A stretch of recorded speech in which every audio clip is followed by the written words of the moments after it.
Et si on pouvait, un peu comme ça, lire dans les pensées d'une entreprise? Hein? Comprendre ce qui la fait vraiment vibrer, ce qui la rend plus forte, ou parfois plus fragile. Eh bien, c'est exactement ce qu'on va faire aujourd'hui, en plongeant dans ses secrets financiers. C'est vrai que quand on y pense, c'est assez fou. Derrière n'importe quel produit, un café, un livre, n'importe quoi, il y a toute une histoire, mais racontée en chiffres, une vraie aventure économique.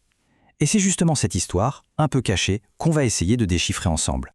Bon, pour que tout ça ne reste pas juste de la théorie un peu abstraite, on va suivre un cas concret, l'histoire d'une créatrice. Allez, découvrons ensemble la cabane de Manon. Alors, voici Manon. C'est une artisane super douée, ses jouets en bois, c'est des petites merveilles, et son carnet de commandes, il explose littéralement.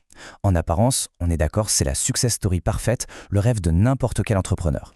Mais attention, parce que la croissance rapide, ça peut être un piège. Vendre beaucoup, c'est super, mais ça ne dit pas tout. La vraie question, c'est est-ce que chaque vente la rend vraiment plus riche, ou est-ce qu'au contraire, elle perd de l'argent sans même s'en rendre compte? C'est ça le vrai défi pour Manon.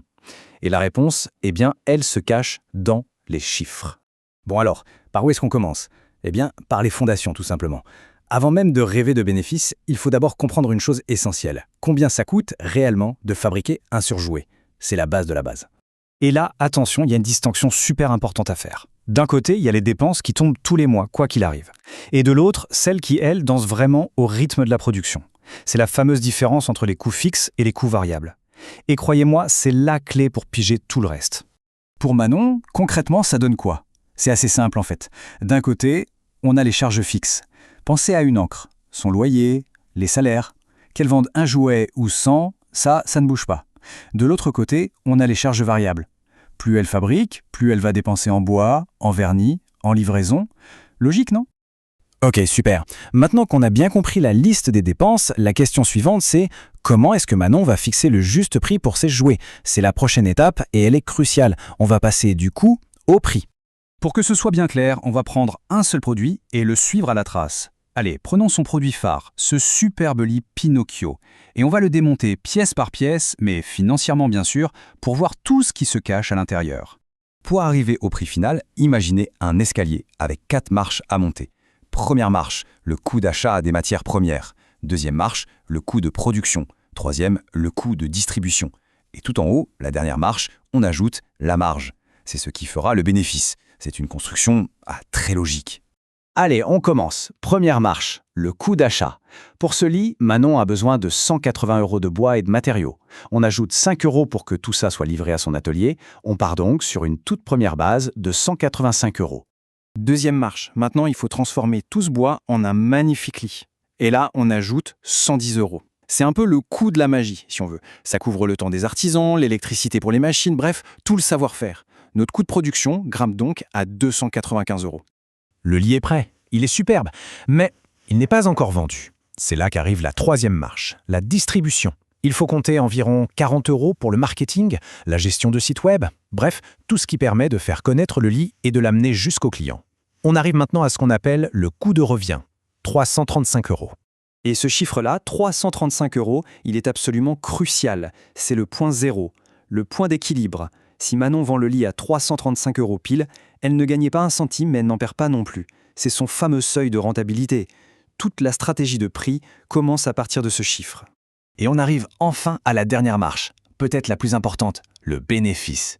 Manon décide d'ajouter une marge de 30%. C'est cette marge qui va la rémunérer, bien sûr, mais aussi qui va lui permettre d'investir et de faire grandir son entreprise. On arrive donc au prix de vente final, 435,50 €. Et voilà, l'histoire complète du prix de ce lit. Ok, c'est super clair pour un seul lit. Mais Manon, elle en vend des dizaines et plein d'autres produits aussi. Alors comment on fait pour avoir une vue d'ensemble? Eh bien c'est simple, on va prendre un peu de recul, on dézoome et on regarde le tableau de bord général, le fameux chiffre d'affaires.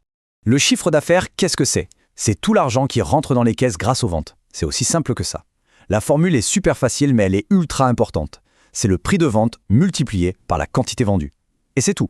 Prenons un exemple concret. Après avoir fait 2 salons professionnels, le travail de Manon a payé. Résultat, elle a encaissé 5 720 €. Chaque petite commode, chaque bibliothèque qu'elle a vendue a ajouté sa pierre à l'édifice. C'est, on va dire, la récompense brute pour tout son travail. Bon, maintenant on a les deux pièces du puzzle. D'un côté, tout l'argent qui est rentré. De l'autre, tout l'argent qui est sorti.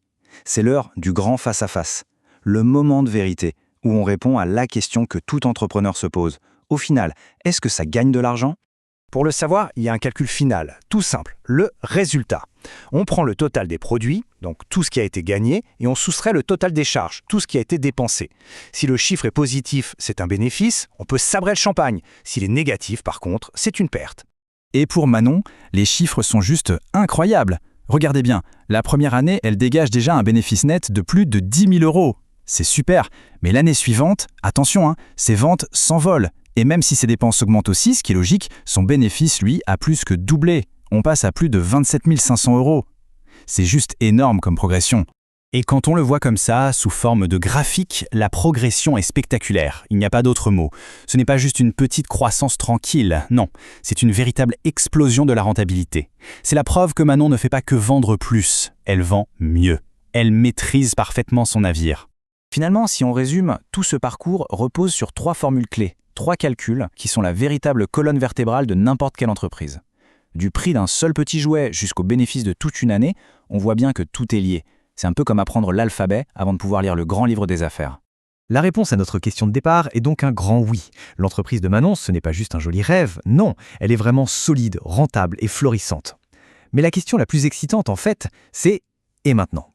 Maintenant qu'elle maîtrise ses chiffres, qu'elle a cette vision claire, que va-t-elle décider ? Embaucher de nouvelles personnes ? Se lancer à l'international ? Créer une toute nouvelle gamme de produits ? C'est ça la vraie magie des chiffres. Ils ne font pas que donner des réponses sur le passé, ils ouvrent surtout toutes les portes de l'avenir.